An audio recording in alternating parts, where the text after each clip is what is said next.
Bonsoir à tous, il est 19h, voici les titres d'autres journaux. Comment mieux gérer la pandémie de coronavirus en Afrique? Le ministre des Affaires étrangères, Sabri Bourgadoum, a présidé aujourd'hui une réunion du Conseil de paix et de sécurité de l'Union africaine. Nous l'écouterons dans un instant et nous ferons le point sur l'accès du continent africain au vaccin.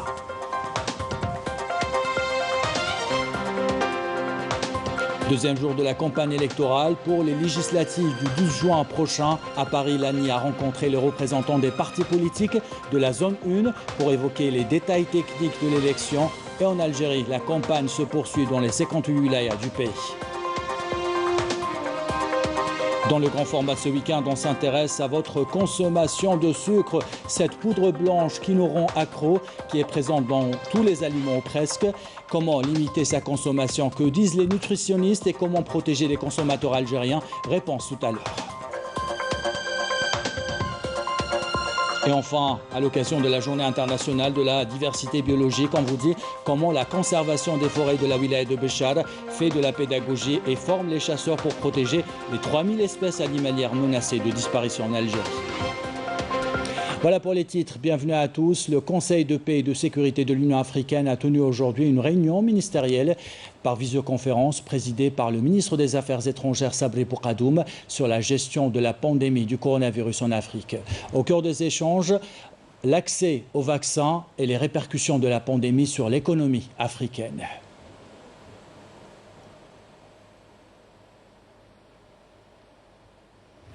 Lors de son intervention, le chef de la diplomatie algérienne a souligné que la question de l'accès inégal aux vaccins et les multiples défis qu'elle compte sur la sécurité humaine dans le continent doit être mise en avant et traitée en toute urgence. Je vous propose de l'écouter. We took the initiative of convening this PSC meeting. La concurrence féroce pour les vaccins qui a conduit de nombreux pays à acheter des quantités bien supérieures à leurs besoins, laissant d'autres, notamment en Afrique, dans la lutte pour protéger les travailleurs de la santé et les groupes vulnérables. Selon l'Organisation mondiale de la santé, jusqu'à début mai 2021, plus de 1,59 milliard de doses de vaccins ont été administrées dans le monde, dont plus de 84% sont destinés aux pays à revenus élevés. Si en Afrique, en moyenne, moins de 2% de la population ont été vaccinés, dans certains pays à revenus élevés, le nombre de personnes vaccinées a dépassé les 80%. Ces chiffres reflètent les énormes inégalités entre les pays et les régions. That's 2% of people have received the dose of COVID-19 vaccines. Et Sabri Bourgadoum a rappelé que l'impact de cette pandémie représente une menace réelle pour la paix et la sécurité dans le continent africain. On l'écoute. Les effets prolongés du Covid-19 représentent une menace réelle pour la paix et la sécurité sur le continent africain, en exacerbant les tensions politiques et en aggravant les situations humanitaires défavorables, en particulier dans les pays et régions touchés par le conflit. Sans une vaste vaccination contre la Covid-19, les économies africaines continueront d'être affectées négativement par les contraintes et les restrictions. Par conséquent, les niveaux de pauvreté et d'insécurité alimentaire en Afrique sont susceptibles d'augmenter considérablement, créant un climat à fort potentiel d'instabilité et de conflit. La question de l'accès inégal aux vaccins et les défis qui en découlent devraient par conséquent être traités en toute urgence. Une prise de conscience mondiale des dangers des pratiques actuelles est donc nécessaire. Nous préconisons également d'explorer toutes les options pour augmenter la production de vaccins afin de parvenir à un accès universel et équitable aux vaccins. Des efforts doivent être consentis aussi pour renforcer la sécurité sanitaire de l'Afrique en développant les capacités de fabrication de vaccins et de produits médicaux. Les pays participants ont salué l'initiative de l'Algérie d'organiser cette rencontre. Ces pays ont décidé d'intensifier leurs échanges et leur coopération dans le cadre du système COVAX, d'augmenter la cadence de production des vaccins. Ils ont appelé à lever les brevets sur les vaccins. Parmi les décisions prises également, l'importance de travailler ensemble entre pays africains pour augmenter les capacités du continent africain à produire toutes sortes de vaccins et réduire la dépendance envers les pays étrangers. Situation très préoccupante en Afrique malgré la mise en place d'une coalition internationale du vaccin COVAX. Les vaccins arrivent au compte-gouttes à destination des pays africains, des pays au système de santé déjà fragile. Le point sur la situation avec Amel Barba. L'écart en matière de vaccination contre le coronavirus ne cesse de se creuser entre l'Afrique et l'Occident et les inégalités pour accéder au fameux sésame s'accentuent depuis le début de la pandémie. Une pandémie qui a fait près de 128 000 décès et plus de 4 700 000 contaminations dans le continent africain. Selon l'Organisation mondiale de la santé, sur un total de 1,4 milliard de doses de vaccins anti-Covid administrées dans le monde, seulement 1% a été destiné à l'Afrique. L'accès au vaccin a d'ailleurs été au cœur du premier sommet mondial sur la santé du G20 qui s'est déroulé à Rome. Toutefois, la question des brevets n'a pas été tranchée. Lors de ce sommet, 3 grands producteurs de vaccins se sont engagés à fournir à prix coûtant ou réduit 3,5 milliards de doses aux pays les plus pauvres en 2021 et 2022. Le FMI a pour sa part proposé un plan de 50 milliards de dollars avec un objectif de vaccination d'au moins 40% de la population mondiale d'ici la fin de l'année. L'Union européenne a annoncé de son côté qu'elle fournirait 100 millions de doses dans le cadre du programme COVAX, le mécanisme mondial de fourniture de vaccins aux pays pauvres. En attendant la concrétisation de tous ces engagements, l'Afrique subit les conséquences dévastatrices de la monopolisation des vaccins par les pays riches. D'énormes retards d'approvisionnement et des pénuries de vaccins sont de plus en plus contraignants. Dans cette course contre la montre, l'Agence sanitaire mondiale des Nations Unies appelle au partage équitable des doses, précisant que les pays disposant de doses excédentaires devraient consacrer un pourcentage de vaccins pour le dispositif COVAX afin de combler le déficit d'approvisionnement. Un accès équitable aux vaccins dans le monde, une question lancinante abordée lors de la session ministérielle du Conseil de paix et de sécurité de l'Union africaine. Cette réunion présidée par l'Algérie fait le point sur la situation de la pandémie dans le continent africain. Il faut rappeler que l'Algérie s'est pleinement engagée dans la lutte contre cette pandémie en contribuant notamment à hauteur de 2 millions de dollars au Fonds africain de lutte contre le coronavirus. Et cette pandémie continue à faire des victimes partout à travers le monde. Faisons le point maintenant sur la situation sanitaire en Algérie. 217 nouveaux cas confirmés de coronavirus, 142 guérisons et 6 décès ont été enregistrés ces dernières 24 heures, selon le ministère de la Santé. Partons à présent dans les territoires occupés pour faire le point sur la situation humanitaire dans la bande de Gaza. Après 11 jours de bombardement, les Palestiniens découvrent l'ampleur des dégâts et se mettent au travail pour reconstruire leur pays. La correspondance de Wissam Abou Zaid, commentaire signé Amel Barba. Après les bombardements, l'heure est à la reconstruction à Gaza. Les Palestiniens s'arment de courage et d'espoir pour tenter de retrouver un semblant de vie normale. Nous dessinions le sourire sur les visages des enfants qui achetaient leurs vêtements chez nous, dans notre magasin, qui malheureusement ne sert plus à rien après sa destruction totale. Les travailleurs de l'entreprise palestinienne d'électricité n'ont pas tardé à reprendre le travail pour alimenter les habitations endommagées en électricité, malgré le peu de moyens dont ils disposent. Un manque flagrant dû essentiellement à la mainmise des occupants israéliens sur le marché des câbles et du carburant grâce auquel fonctionne la centrale électrique. Les bombardements ont occasionné beaucoup de dégâts sur les installations. Toutes les lignes d'alimentation de la ville de Gaza et des autres villes ont été ciblées et sont complètement endommagées, au point où on n'arrive plus à assurer l'alimentation en électricité pour plus de 4 heures. La situation est d'autant plus difficile car les Palestiniens n'ont toujours pas pu éteindre ce feu. Les risques sont d'autant plus graves à cause des milliers d'obus non explosés lancés par l'armée israélienne qui constitue une menace permanente pour les habitants de Gaza. L'armée d'occupation sioniste a jeté des milliers de tonnes de bombes. On était bombardé par des F-36, des F-16, mais aussi à partir des navires de guerre et de l'artillerie lourde. Les bombardements israéliens ont entraîné une totale destruction de Gaza. Pendant une dizaine de jours, l'armée sioniste a ciblé des infrastructures de base, démontrant son intention pure et simple de massacrer des populations civiles et de réduire en poussière les structures publiques et les maisons d'habitation. Des familles entières, des employés, des élèves et des étudiants ont été ensevelis sous les décombres. Les chiffres témoignent des crimes de guerre perpétrés par l'occupant sioniste.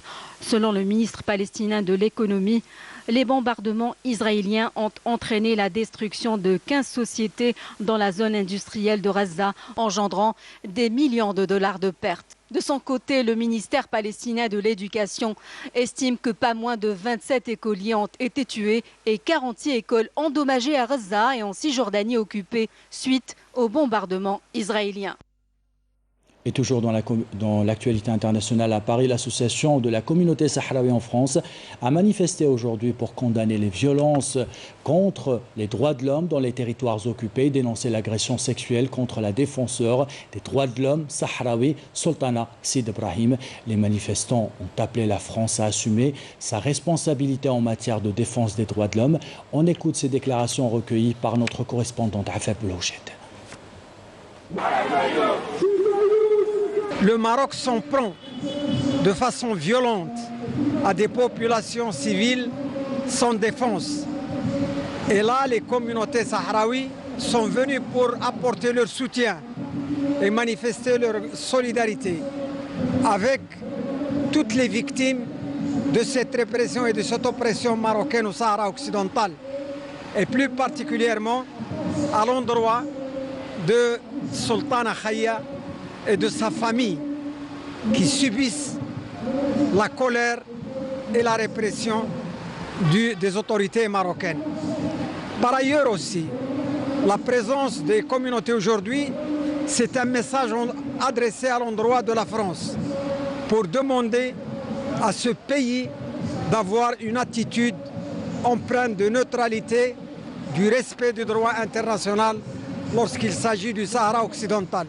Donc on est là pour dire au Maroc, arrêtez l'occupation, arrêtez l'arrestation politique pour les militants sahraouis au territoire occupé, arrêtez la violence, arrêtez tout ce qui est faux au territoire occupé du Sahara occidental. Donc on est solidaire. On est là pour déclarer notre solidarité totale avec notre peuple sahraoui au territoire occupé du Sahara occidental. On déclare la solidarité avec la militante sahraoui Sultana Khaya et sa sœur Louaira Khaya. On déclare la solidarité avec le prisonnier politique sahraoui Mohamed Lamine Haddi et avec tous les prisonniers politiques sahraouis dans les prisons marocaines. Les prisonniers de Daymizik sont en prison depuis novembre 2010. Et malheureusement, le gouvernement français qui se pique, qui défend les droits de l'homme, soi-disant partout dans le monde, sur la situation au Maroc se tait.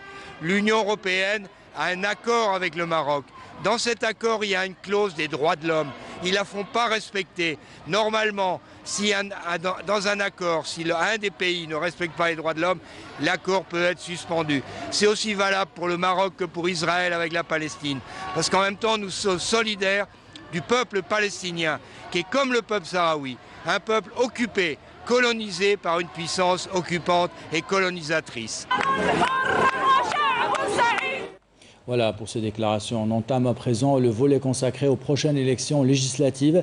Les candidats pour la zone 1 de Paris, les représentants de l'ANI se sont donné rendez-vous au consulat général d'Algérie à Paris pour évoquer les détails techniques des élections législatives, la durée du scrutin, la question des observateurs et l'organisation des élections dans le respect des conditions sanitaires. Correspondant signé Afef Blouchet.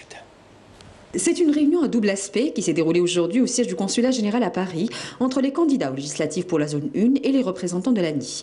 Le premier est un aspect technique lié au déroulement de l'opération de vote avec comme pierre angulaire la question des observateurs au bureau de vote. La loi en effet ne permet la présence que de 5 observateurs par bureau alors que 22 listes sont représentées.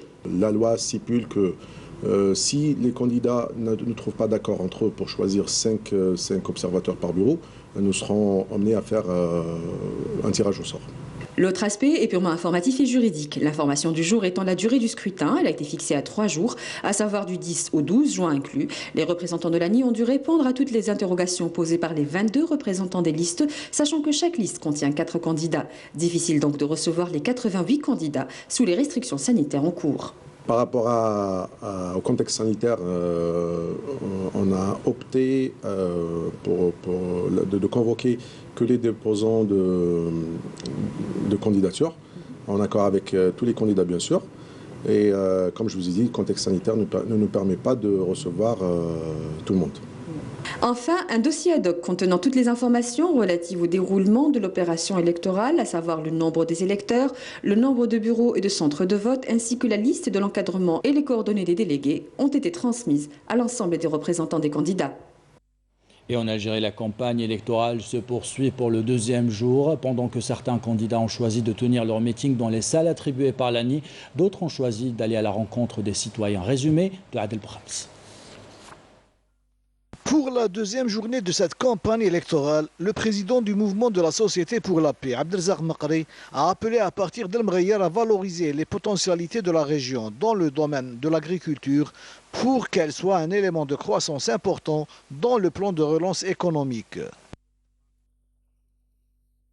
Pour sa part, le secrétaire général du Rassemblement national démocratique, Taïeb Zitouni, a affirmé depuis Blida que son parti avait mis au point un programme ambitieux en faveur de l'édification de l'État sous le slogan « La révolution, l'histoire et le patriotisme ».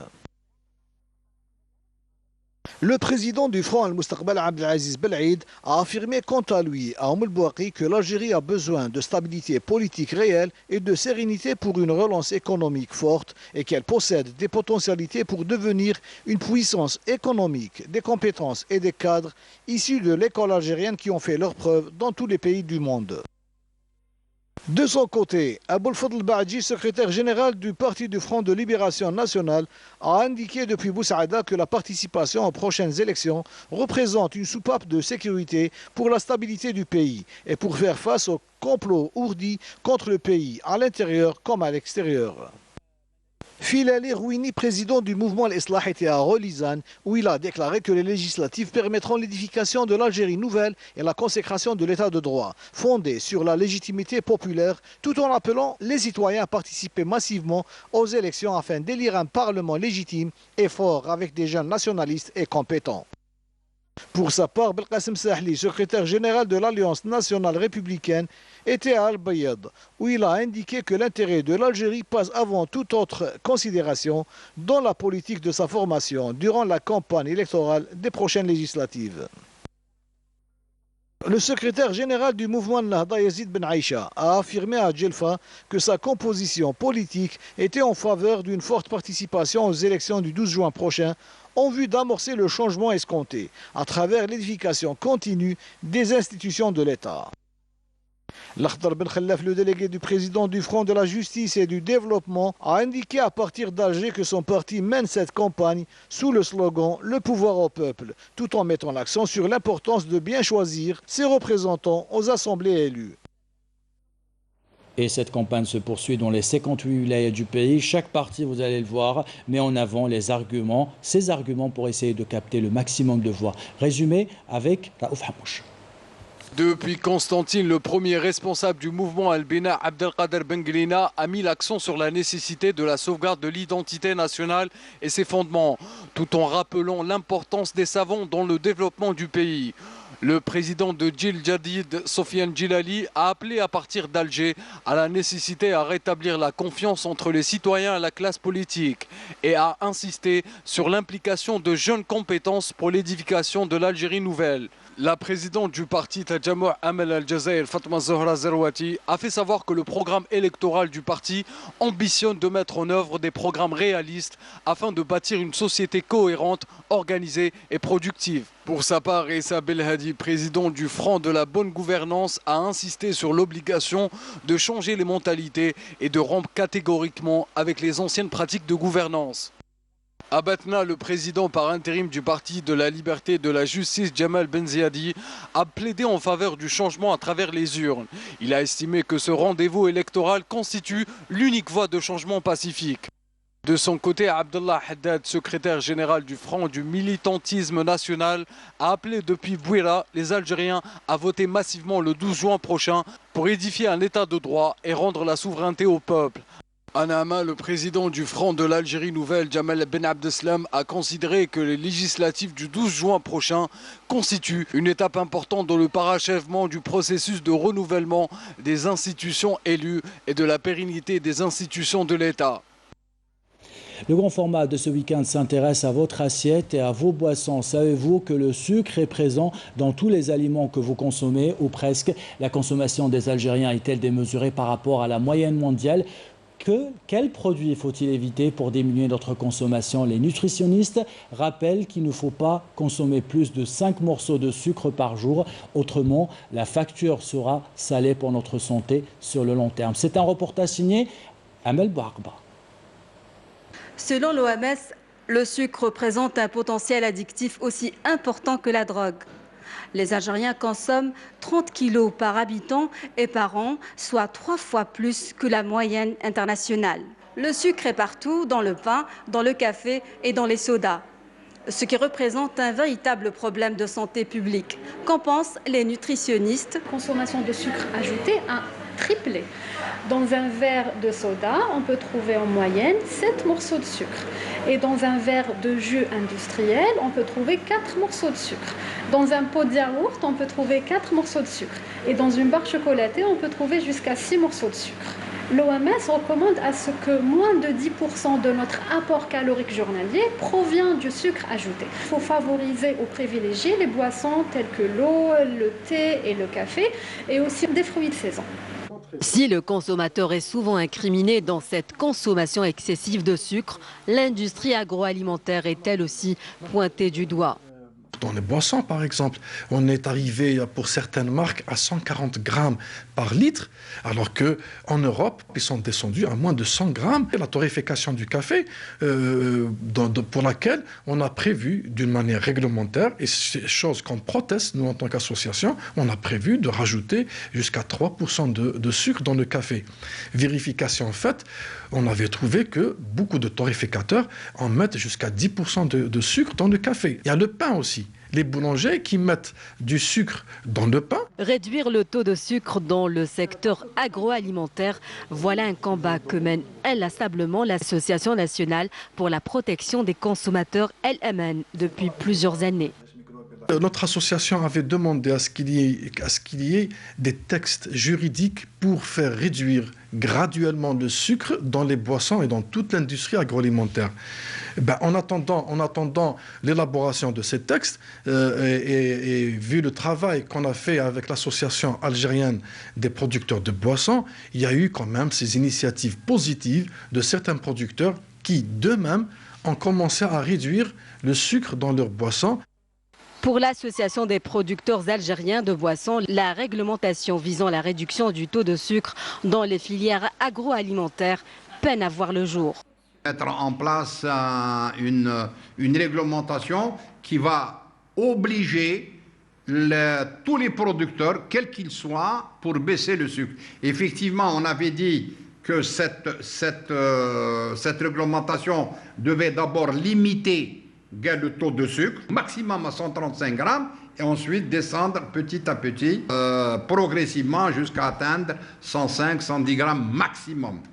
Malheureusement, cette réglementation n'a pas vu le jour. Il y a eu ce projet, un RTA, un règlement technique algérien sur les jus, les nectars, les boissons, les jus de légumes et les boissons à base de jus. Ce règlement technique n'a pas été promulgué. La majorité des producteurs, membres de la PAB, se sont engagés dans une démarche de réduction du taux de sucre. Certains produits qui étaient même jusqu'à 145 grammes, aujourd'hui on tourne entre 105 et 110 grammes. Les grands producteurs ont baissé le taux de sucre dans les produits. Il faut dire aussi attention, parce que quand on dit baisser du taux de sucre, c'est aussi à chaque fois revoir la recette. Et parmi les grands producteurs de boissons, le pionnier des producteurs locaux qui a réduit progressivement son taux de sucre.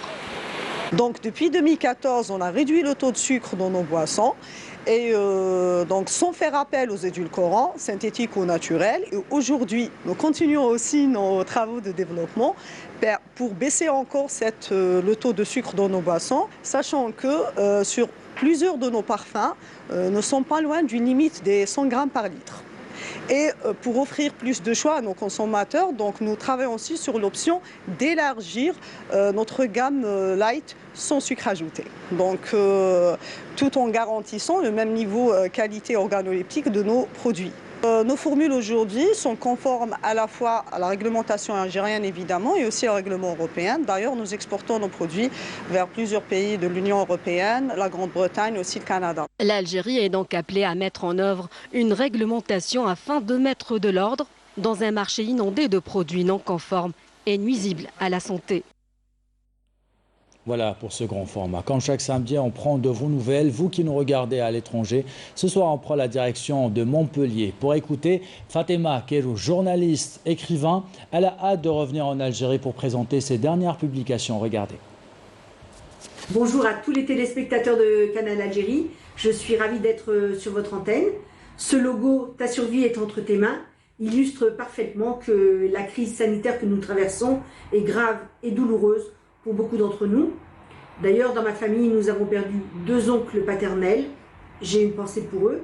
Ici, à Montpellier, là où je vis, ce sont de nombreuses femmes isolées, des mineurs non accompagnés et beaucoup d'étudiants algériens notamment qui payent un lourd tribut économique, social et psychologique à cause de ce virus. C'est pourquoi, plus que jamais, la crise sanitaire doit rimer avec solidarité. Pour ma part, j'ai hâte de retourner en Algérie, qu'avec ma mère, mes frères et sœurs qui vivent à Paris, que je salue, nous puissions rejoindre notre maison familiale en Kabylie, à Guindouz, près d'Iri-Larli, le village de Taos Amrouche, et puis aussi de me recueillir auprès de mon père qui repose sous un olivier. Et j'ai hâte de renouer avec les salons littéraires, puisque je suis également auteur jeunesse. Je vous présente ma collection de Ninis, la petite berbère, en 3 volets. Je vous présente aussi ma collection de 4 contes et également La Lionne de Feu, le dernier en date. Et d'ailleurs, avec Sadia Tapti, auteur de la collection des Tassadites, nous envisageons d'effectuer une tournée littéraire dans toute l'Algérie. Ce serait le périple de Tassadite, la petite potière et la petite bijoutière, avec Ninis, la petite berbère, à votre rencontre pour notre plus grande joie. Et on salue tous nos téléspectateurs à l'étranger. À l'instar du monde entier, l'Algérie célèbre aujourd'hui la journée internationale de la diversité biologique. En parlant de biodiversité, cette question, comment protéger les espèces rares d'animaux dans notre pays pendant que certains souhaitent durcir les sanctions contre les chasseurs peu respectueux des lois en vigueur. La Direction générale des forêts dans la wilaya de Béchar a opté pour des formations au profit des chasseurs pour protéger les 3000 espèces animalières menacées de disparition. Adel Brahms. Si le dérèglement climatique est une menace directe sur plusieurs espèces d'animaux, le facteur humain demeure l'autre facteur de menace, notamment la chasse anarchique. C'est le cas dans certaines régions du sud algérien avec le braconnage du daman des rochers ou de la gazelle, des pratiques qui menacent la biodiversité dans cette région et qui ont fait réagir les services chargés de protéger ces espèces en assurant des formations continues aux amateurs de la chasse.